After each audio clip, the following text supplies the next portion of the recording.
देश की संसद में आज जमकर हंगामा देखने को मिला। विपक्ष के सांसद हाथों में हथकड़ी लगाकर विरोध प्रदर्शन कर रहे थे। एक बार को तो ये लग सकता है कि भला इतने विपक्षी सांसदों को किसने गिरफ्तार कर लिया, लेकिन ये सांसद अमेरिका से भारत डिपोर्ट किए गए अवैध प्रवासियों के मुद्दे पर विरोध प्रदर्शन कर रहे थे। हालांकि विदेश मंत्री एस जयशंकर ने इस प्रदर्शन पर विपक्ष की क्लास लगा दी। माननीय सदस्य, सदन में ये तरीका आपका उचित नहीं है। मैं आपको आग्रह करता हूं, प्रश्नकाल महत्वपूर्ण समय होता है। आपके सारे विषय गंभीर और संज्ञान में सरकार ने लिए हैं और क्योंकि विदेश नीति का मामला है, दूसरे देश का विषय है, उनकी अपनी पॉलिसी नीतियां होती है। भारत सरकार इस पर गंभीर है। मैं आपसे आग्रह करता हूं कि आप सदन को चलने दें, व्यवधान पैदा नहीं करने दें। हर रोज प्रश्नकाल में गतिरोध उत्पन्न कर आप भारत के मतदाताओं का अपमान कर रहे हैं।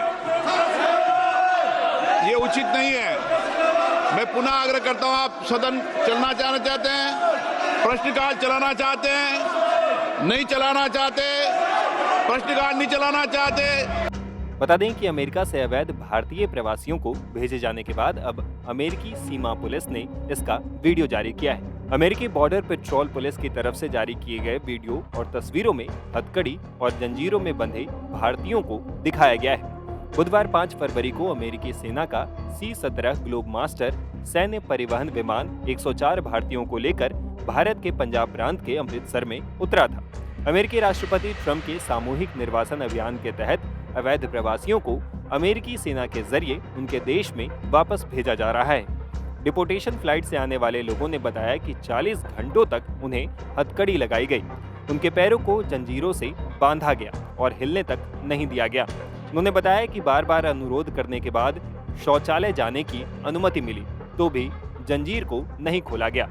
मीडिया रिपोर्ट के मुताबिक अमेरिका ने 18,000 भारतीयों की पहचान की है जिन्हें वापस भारत भेजा जाना है।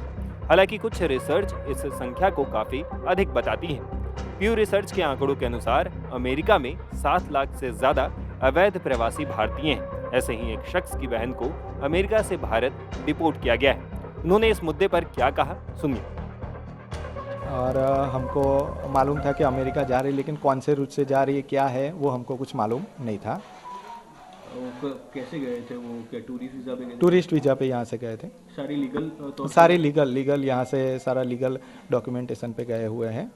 ओके, कौन से डॉक्यूमेंट नहीं मिला जिसकी वजह से उनको वो तो हमको भी अभी तक कुछ मालूम नहीं पड़ा है, क्योंकि बराबर बात भी नहीं हुए और अमेरिकन सरकार ने वहाँ से रिटर्न भेजा है, तो उनको ही मालूम है कि वो कौन से डॉक्यूमेंट के प्रॉब्लम के कारण उनको रिटर्न यहाँ पे किया है। अभी आपकी बहन की मेंटल सिचुएशन कैसी है? वो मेंटली तो क्या है कि अभी ट्रैवलिंग इतना हो गया है, 4 दिन से कंटिन्यू वो ट्रैवलिंग में है, तो कंडीशन अभी थोड़ा उनको थोड़ा आराम करना पड़ेगा।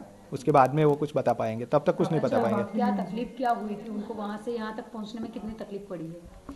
अभी तकलीफ के बारे में तो ज़्यादा नहीं बता सकते, क्योंकि वहाँ से तो प्लेन में ही आए हैं और उनकी कस्टडी हेठड़ आए हैं अमेरिकन पुलिस की, और वहाँ की आर्मी की, ट्रम्प की आर्मी के उसमें आए हैं, अमृतसर आए हैं और अमृतसर से यहाँ पे आए हैं। अच्छा, अमेरिकन गवर्नमेंट का ये जो डिसीजन है, जो दस्तावेज जो कम हो उन लोगों को डिपोर्ट किया जा रहा है, ये डिसीजन को आप मानते हैं कि कितना सही है ये डिसीजन? डिसीजन तो उनकी गवर्नमेंट है, उनका देश है, तो वो जो भी गवर्नमेंट को नया कायदा बनाएंगे या कुछ भी बनाएंगे, उनका सबको चलना पड़ेगा उसके हिसाब से। भाई ये बताइए कि जिस तरह से हथकड़ियाँ वगैरह पहनाई गई, तो आपकी बहन को कितना मेंटल ट्रॉमा उसके चलते हुआ है? हथकड़ियाँ जो पहनाई गई, हाँ, वो ट्रॉमा तो सबको हुआ है, जितने भी शौक। हाँ, हथकड़ी पहनाने से वो इतना अनलीगली कुछ गुनाह तो हुए नहीं है, जो गए वहाँ से आए, लेकिन फिर भी वहाँ पे हथकड़ियाँ पहना के उनको यहाँ पे लाया गया है। तो मतलब कैदियों वाला बर्ताव किया गया है? हाँ, उनके साथ कैदियों वाला बर्ताव ही बोल सकते हैं।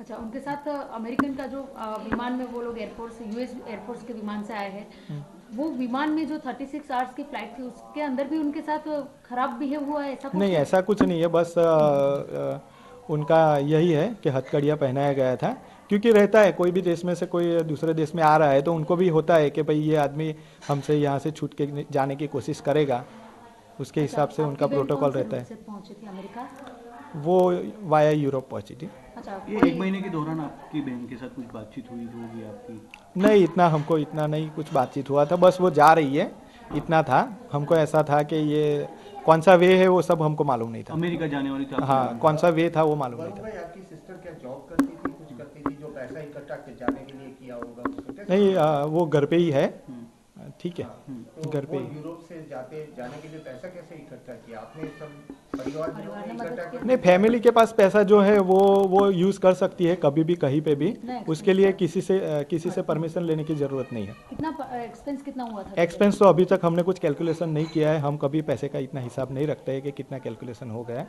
अभी तक कुछ हिसाब किताब हमने किया नहीं है। आपकी कोई अन्य परिवार अमेरिका में हो ऐसा कुछ? नहीं, मेरा कोई दूसरा कोई आप है क्या नहीं। जॉब करते हैं? मैं जॉब करता हूँ, परचेस डिपार्टमेंट में जॉब करता हूँ मैं। Purchase department, purchase private limited में और मैं जॉब बाकी करता खेती है? हूँ। बाकी खेती है हमारी। यहाँ से कौन से दिन वो निकले थे और कहाँ कहाँ किस तरह से गए थे, कुछ बात हुई थी? नहीं, वो इतना नहीं बता पाएंगे, वो स्टेबल होने के बाद वो सब बता पाएंगे, उसके बाद में हम आपको मीडिया माध्यम से सब कुछ बता देंगे। पुलिस ने कुछ पूछपरछ किया आपकी? हाँ, पुलिस ने वहाँ पे कौन सा जगह है, अहमदाबाद है, वहाँ पे पूछपरछ की है, पादरा में भी पूछपरछ की है, आपके घर और पर आके भी आधा हाँ, एक यहाँ घंटा पे पुलिस भी, ने- हाँ, यहाँ पे भी पूछपरछ की है। तो सारा का सारा जो है डेटा, जो भी रियल ये है, वो सब उनको हमने बता दिया है। पासपोर्ट वगैरह डॉक्यूमेंट सब डॉक्यूमेंट सब उनको दिखा दिया है, कुछ ऐसा इतना इश्यू नहीं है। बता दें कि विपक्ष ने इस मुद्दे पर संसद में जमकर हंगामा किया। कांग्रेस सांसद गौरव गोगोई ने अमेरिकी सरकार पर भी सवाल खड़े किए। देखिए, मैं तो अमेरिका सरकार की इस रवैये से बहुत ही दुखी हूं।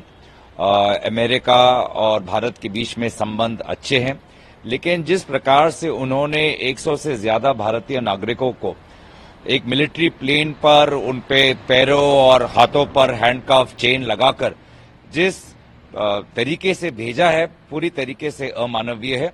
और मैं तो आश्चर्यचकित हूं कि आज हमारे देश के प्रधानमंत्री भारतीय नागरिकों के साथ इतना अपमानजनक व्यवहार हुआ है, वो चुप क्यों है?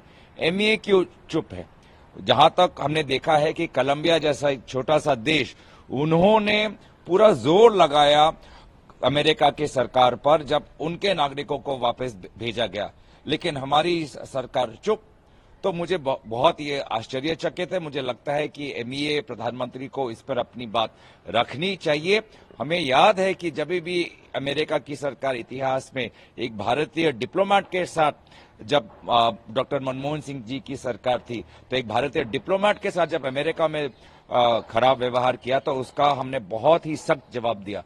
लेकिन आज 100 से ज्यादा भारतीय नागरिकों को, जहां पे लगभग महिलाओं भी हैं, बच्चों भी हैं, उनके साथ ऐसा व्यवहार हुआ है और प्रधानमंत्री चुप्पी साधे हुए हैं। इसीलिए मैं चाहूंगा कि वो स्पष्टता से अपनी बात रखें। गौरव सर, जिस तरीके से एमईए ने जो एक्सटर्नल अफेयर्स की, उसमें बोला है कि वो वर्क कर रहे हैं सेफ इमिग्रेशन के लॉ के ऊपर, आपको लगता है, क्या उम्मीद होगी और क्या आज की पार्लियामेंट में आप इस मुद्दे को कांग्रेस उठाएगी? देखिए, हम तो उठाना चाहते हैं, और अगर आप देखें तो ये कौन से प्रदेशों से लोग जा रहे हैं?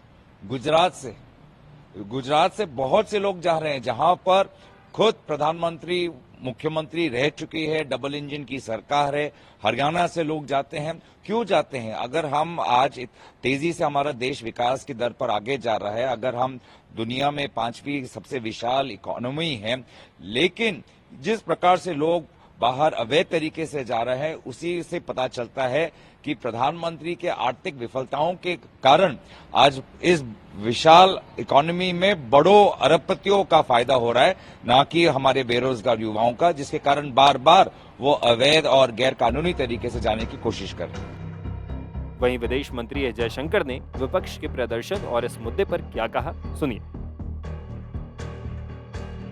यह हर देश की जिम्मेदारी होती है अपने नागरिकों को वापस लेने की, अगर वो विदेश में अवैध रूप से रहते हुए पाए गए और वो देश उनको वापस भेजना चाहता हो। हम उनकी पहचान सुनिश्चित करते हैं और उन्हें वापस देश में लेते हैं। अध्यक्ष जी, यह कोई ऐसी पॉलिसी नहीं है जिसे सिर्फ हम ही फॉलो कर रहे हैं। यह दुनिया भर के देशों में एक सामान्य सी प्रक्रिया है। सभी सदस्य इस बात से अवगत होंगे कि डिपोर्ट करने का प्रोसेस नया नहीं है, बल्कि यह सालों से जारी है।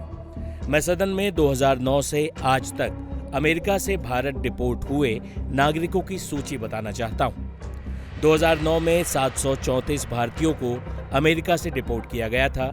2010 में 799, 2011 में 597, 2012 में 530, 2013 में 515, 2014 में 591, 2015 में 708, 2016 में 1303, 2017 में 1024, 2018 में 1180, 2019 में 2042, 2020 में 1889, 2021 में 805, 2022 में 862, 2023 में 617 और 2024 में 1368 अवैध भारतीयों को अमेरिका ने भारत में डिपोर्ट किया था। अमेरिका द्वारा डिपोर्टेशन ICE द्वारा आयोजित की गई थी। इस पूरी प्रक्रिया का SOP फॉलो किया गया था जो 2012 से ही लागू। मैं फिर से दोहराना चाहूंगा कि यह 2012 से लागू। हमें ICE द्वारा सूचना मिली कि महिला और बच्चों को हथकड़ी नहीं लगाई गई थी। हमें बताया गया कि टॉयलेट ब्रेक के दौरान उनकी हथकड़ी खोली भी गई थी। खाना, मेडिकल इमरजेंसी जैसी सारी व्यवस्था की गई थी। यह चार्टर्ड एयरक्राफ्ट से लेकर मिलिट्री एयरक्राफ्ट सभी पर लागू होता है। इसमें कोई बदलाव नहीं किया गया है। मैं फिर से बताना चाहूंगा कि 5 फरवरी को जो भारतीय भेजे गए हैं उस प्रक्रिया में भी कोई बदलाव नहीं किया गया है। अध्यक्ष जी, हम अमेरिकी सरकार से संपर्क में हैं ताकि जो लोग लौट रहे हैं उनके साथ किसी किस्म का दुर्व्यवहार नहीं होना चाहिए। हालांकि मैं सदन में कहना चाहूंगा कि हमारा फोकस अवैध प्रवास को रोकना होना चाहिए। अवैध प्रवासन उद्योग को कड़ी चोट पहुंचानी होगी। इसके लिए वीजा को कानूनी तौर पर आसान बनाना एक जरूरी कदम है। वापस लौटे लोगों द्वारा जो सूचना मिली है एजेंट्स इत्यादि के बारे में, उस पर सरकार कड़ा एक्शन लेगी। जाते जाते आपको दिखाते हैं कि कैसे विपक्ष प्रदर्शन करता रहा और हंगामे के बीच प्रश्नकाल जारी रहा। आपको आग्रह करता हूं, प्रश्नकाल महत्वपूर्ण समय होता है। आपके सारे विषय गंभीर और संज्ञान में सरकार ने लिए हैं और क्योंकि विदेश नीति का मामला है, दूसरे देश का विषय है, उनकी अपनी पॉलिसी नीतियां होती है। भारत सरकार इस पर गंभीर है। मैं आपसे आग्रह करता हूं कि आप सदन को चलने दें, व्यवधान पैदा नहीं करने दें। हर रोज प्रश्नकाल में गतिरोध उत्पन्न कर आप भारत के मतदाताओं का अपमान कर रहे हैं। ये उचित नहीं है। मैं पुनः आग्रह करता हूं, आप सदन चलना चाहते हैं, प्रश्नकाल चलाना चाहते हैं, नहीं चलाना चाहते, प्रश्नकाल नहीं चलाना चाहते,